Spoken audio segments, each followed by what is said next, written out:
of The Wheels of Steel with Johnny in charge there. I hope you can see us all. The fact that we're on a stage but sat down has kind of negated the elevation that we had. But if you can get towards the front, you'll be able to see a quite stellar lineup here on our special Classic Football Shirts panel. You'll recognize Doug Bierton, of course, Jersey boy there at the end. Next to him, the man who wrote the book in a very real sense on football shirts, the book being True Colours, and his new one, True Colours International Football Kits, which I believe is out today. John Devlin. Next to him, we have Ina Franzmann, who is the woman behind the shirt which may well be crowned today the most iconic, the best ever football shirt, Germany 1990. She also played a part in the design of the Netherlands strip from 1988 that Ruud Gullit is such a big fan of, and he's here. And next to Ruud, we have Juan, fresh from Old Trafford.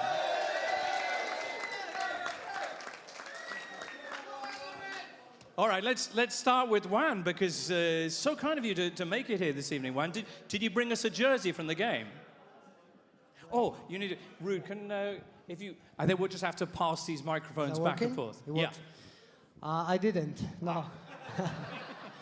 I kept both. I have some family and friends. I think they're around here today, so I kept them. But I think they have enough. They have enough shirts. They have some amazing shirts here. Which is your favorite of all the shirts that we have here? It's difficult to pick one. We were speaking before about this one, which I really like the style. But I have to say, obviously, the Spanish shirt from, for example, from the '94 United States World Cup. It's the first World Cup I remember when I was a kid, so that's special memory for myself. How do you feel about the Spain strip from 2016, which fortunately you didn't have to wear? The one that looks as though someone's vomited a pizza on the shoulder? You didn't like it? I wasn't a fan myself. Ina, that wasn't one of yours, was it? Oh, okay. It wasn't, right? Thank goodness. Okay. Ina, let's just ask you, though, because Ruud was saying how surprised he was when he saw the Netherlands strip in '88. It was a I know you were involved in the design of that shirt.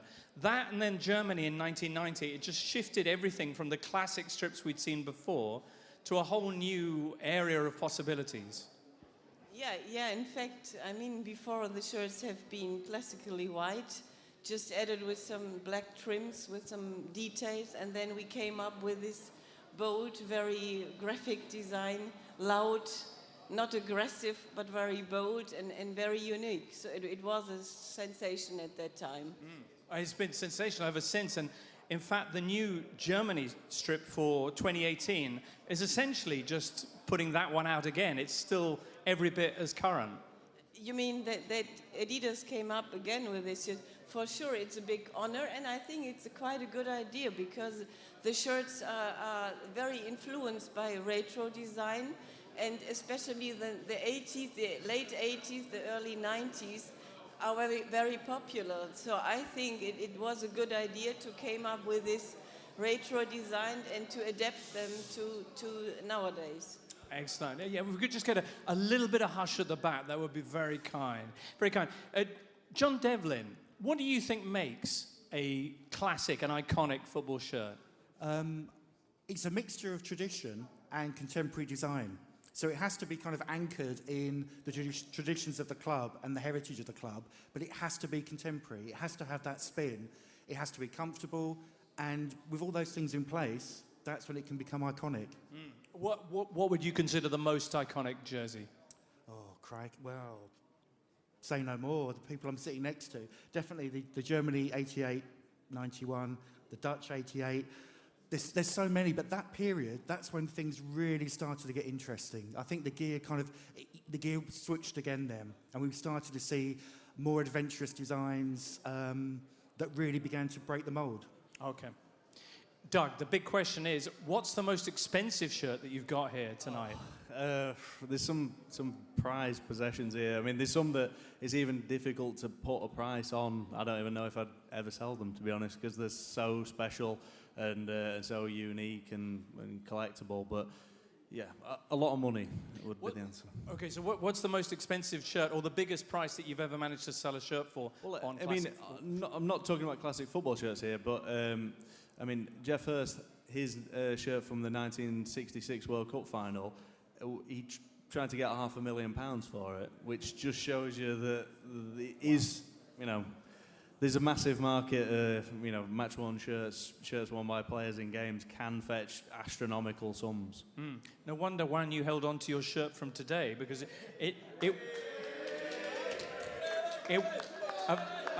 a famous win over Liverpool like that. And I mean, I don't know how aware you are when you're on field of what's going on, but it looked like Man United's best performance in a big game like that in a long time.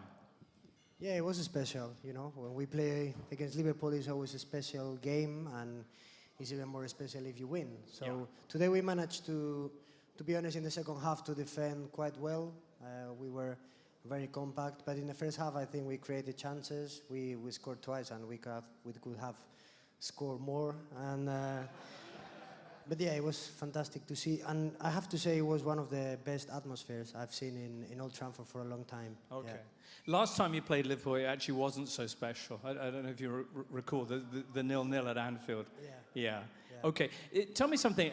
Are you, and I'm going to ask you a sincere question here, are you surprised at how much you're playing, how much you're enjoying your football under the manager? No. No.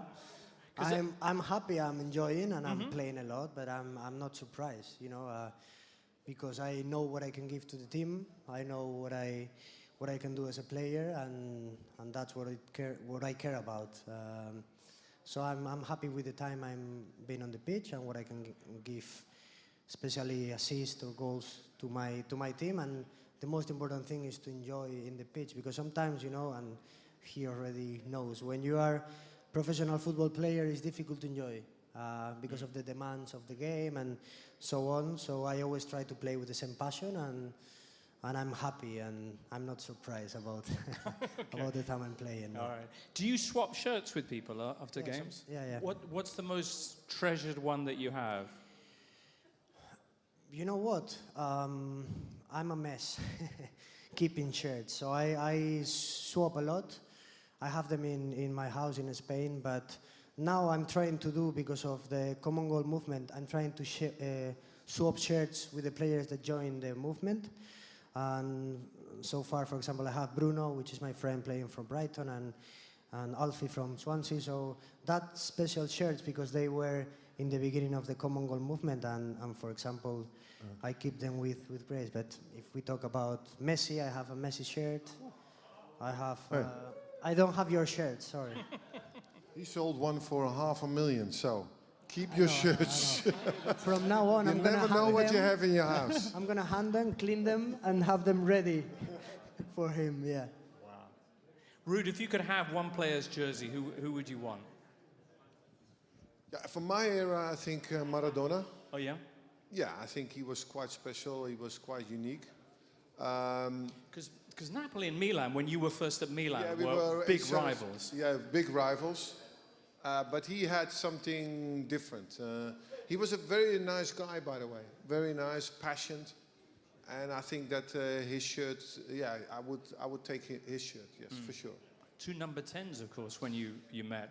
Yeah, but I think he was a more number 10 than I was. I think he had something special. I think that, you know, that's the real number 10. I think that I get a number 10 as well because nobody wanted number 10. Because it was a big burden to wear the number 10, and I didn't care so much if I had 10 or 4, because with Sampdoria I played 4. And when I went to Chelsea, I played also with 4. I didn't care so much. But at number 10 is something special, something that Zidane has it also. It's a little bit, you know, a little bit special. Well, the number 10s, particularly in Italy, I think has got an iconic value to it. Very, very much. All the best players. And of course, it started all with Pelé. Yeah. And then all the best players who had something like you had to be a leader as well. You had to be something special in the middle of the park. And I think that Maradona had that. All right. Ina, we talked so much about your jerseys, I'm wondering, is there another shirt that you really admire, that you really think has been very well designed?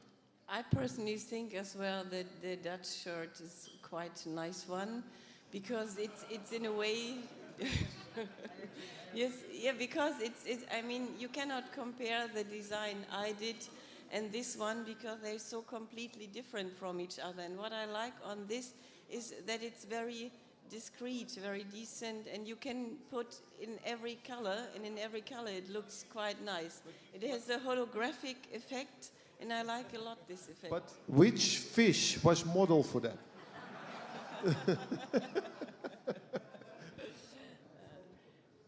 Footballers are a superstitious bunch. Yeah, generally speaking, it's a superstitious profession. Do footballers have any particular things that they won't go near? Like in Italy, people are generally worried about the color purple, which makes Fiorentina interesting. You're not allowed to go with purple on television. So not a purple tie, not a purple shirt. You can't do that on television. Superstitious. But I'll tell you one thing. Being superstitious and handle with superstitious is very good for your preparation as a player, because it gets you in a mode that you think, if I put my right shoe first and my left shoe, and then I do this and do that, I did it last week and we won 3-0. You go in a certain mode that makes you comfortable and makes you also feel better. As you can see also, golfers, they do all the time the same routine. And why? Because that gives them in the mode to produce. Every athlete in the world does it. Yeah. Somebody comes with his right foot first on the pitch. Some of them do a cross. Some of them go on. There's all kinds of things you do to put yourself in a mode that you know, I did it last week, we won, and it's better for any athlete. And there are things that designers, John, do as well to try and inspire the right mentality. There's a lot of studies of what colors help teams play well. The teams generally do well in red. They generally do very badly in brown, I believe I'm right in saying. In grey, as you mentioned before, the famous Man United strip, which I think we have one here, but I haven't seen it. So, but a curiosity is that, did you know that stripes, nobody in the top 10 of the Premier League wears stripes, and all the teams in stripes are currently struggling down the wrong end. John, I don't know if this is something to do with the impact of players trying to seek one another out with the stripes. I think there's something in that. I mean, obviously, there were rumours of regulations with single colour kits fairly recently, and there is something to be said about a single colour really helping players on the pitch. And of course, so many designers come up with ideas, little reflective marks, things like that, to try and make players recognisable, so that people can pick them out, in a flash of a second. So it's interesting though with stripes. I didn't realise that. But, and it's possible the next year will be the first year in the history of the Premier League that we won't have any red or white striped teams if Stoke and Southampton go down. Right. Which is quite possible. Incredible. I know, they're just a bombshell for you tonight here at Classic Football Shirts. No, I'm saying in the Premier League. Juventus, you're quite right, have been doing quite well with black and white stripes. Milan and Inter, not so much. But Ruud, it's a fair point you make. Obviously, it's different on the continent. Ina, one thing I think most people would recognise is that no jerseys in the sport are as nice as goalkeepers' jerseys. But what I didn't know was that it's not actually the team designer that does them. The goalkeepers just do their own. Yes, for sure. It's done separately. It's not a special design team who did it, but they were always done separately, because this is the most exciting or most crazy of the shirts. Did you ever design a goalkeeper's jersey? I never did a goalkeeper, but I did one, and this was a success. Seaman? No, I've never done it. No. Would you like to? Maybe, why not? Why not? Yeah, because you could do whatever you want. Opportunity. Yes. Okay, Doug, on that note, do you find that you sell any goalkeepers' jerseys on Classic Football Shirts? Yeah, of course we sell lots of goalkeeper jerseys. I mean, there's so many iconic... Obviously, Ruud disagrees, but... I mean, we can't get enough of the David Seaman Skittles. Really? No. It's incredibly popular. People want to stand out from the crowd and wear something outrageous. Only in England. No, that's not true. We sold shirts all around the world to people who want to stand out and be a bit different. All right. Juan, I know you started at Oviedo with your. It was a very classic. It was a little bit like the Azuri to me, that classic with the collar and the blue. Are you a classic shirt man? Do you like them just nice and plain? Yes, I mean, I love the vintage style, and I found about classical football shirts via Twitter. I saw one of the shirts, and then I contacted them, and I went to their headquarters, and it's unbelievable. They have, I don't know how many shirts, but 500,000 or But yeah, about 500,000. You're right, half Juan. million shirts. So you can get lost for hours in there if you like vintage shirts. And I couldn't believe what I was seeing. I was seeing shirts from teams in Spain that I didn't expect to be there, but I couldn't find a Real Oviedo one. No, I couldn't. And I told Devlin, Very rare. I'm no, sorry, it's not Juan. very. They are. They're It's really, a massive really- club. Come I on. know that. They're just rare to find though, but they're very popular. It's like it's a cult classic, Yeah. Real Oviedo. Yeah. I wish we had more in stock. We'd sell a lot. Well, it's a club that spawns so many players who've gone on to great things. So you were looking on Twitter for classic football shirts. No, I think it came. I don't know how I found it. And then I liked what I saw. I liked one of the pictures of the photos, and I saw it was in Manchester. I didn't know. And then I went and visited them. The only bad thing about classic football shirts is that they're just right by the Etihad Stadium. And It's terrible. I yeah, know. so Do you they get, forced me to go, by the way. do you get grief from City supporters? Not everybody likes you, no? No, I don't think. But No? no, I don't get a lot of stick from City fans. From United sometimes. And from Liverpool fans sometimes. Always. But Manchester is a great city, and it's a football city, but It is. nice people, very nice people. Okay. Well, just a couple of more questions before we let you all get on. Ina, I'd like to know, from your expert point of view, what do you think the worst jersey you've ever seen in a football game was? There must have been one that you thought, oh my word, what have they done there? I think here are some which are really not so nice if I look around in the exhibition, but I agree to my neighbor that the one you talked about was really ugly. The David Seaman?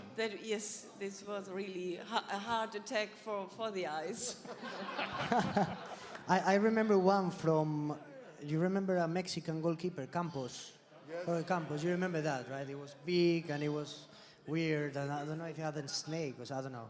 But that was probably the worst I've seen. Yeah.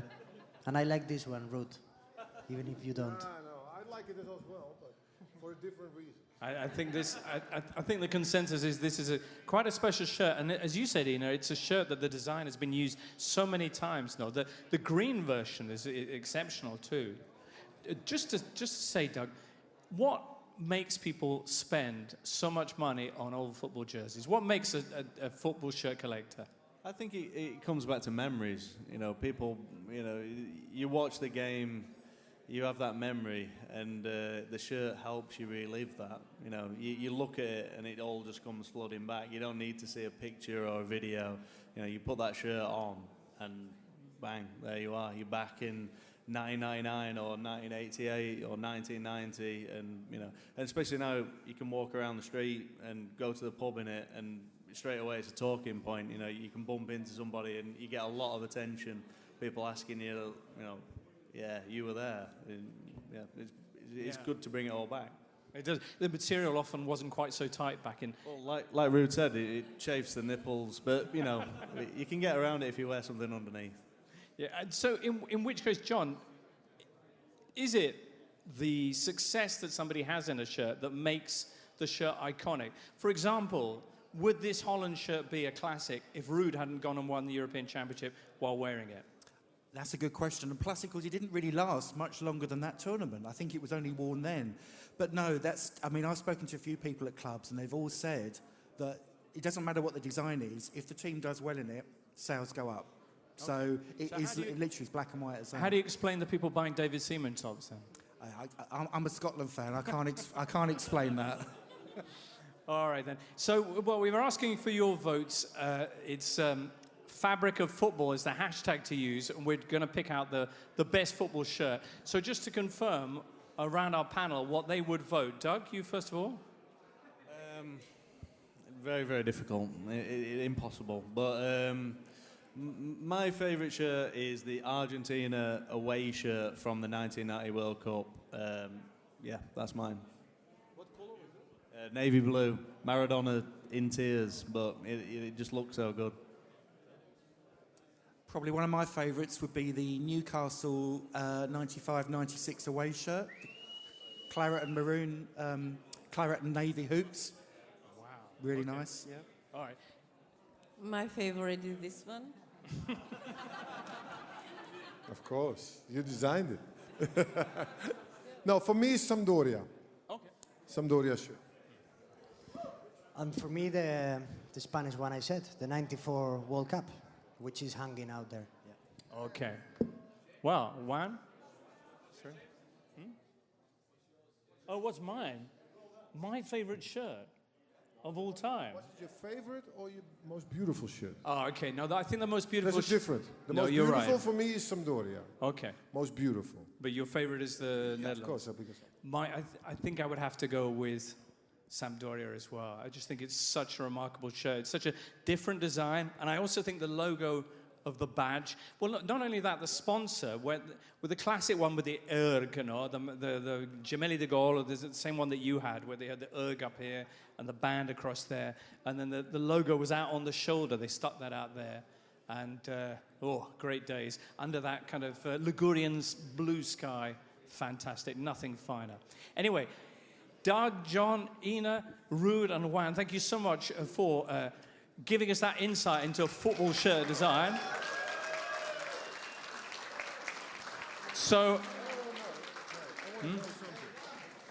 which color never won anything? which one? Which color never won anything? Oh, which color never won anything? Is that do you know the answer, or? John, is there a color that never won anything? Is there a color? Brown and green, I think, no? Or Saint Etienne, of course, green. No, green is Celtic. Celtic. Come on. Oh, Celtic, too, yeah. So what is a color that never won? Brown, eh? It's brown. Yeah. Of course, brown's not really used anymore for football strips. Yeah, and Gary Lineker's shorts as well. But apart from that, it's really not used in football anymore. Guys, thank you so much. Still to come, we'll be announcing the winner of the best football strip in the world, and we'll also be handing out a very special award. But grab yourself a drink or another refreshment, have another little look around all the magnificent shirts. Look out for the Palencia one out there, which is my runner-up as best shirt ever. And enjoy the retro gaming upstairs. We'll be back very, very shortly.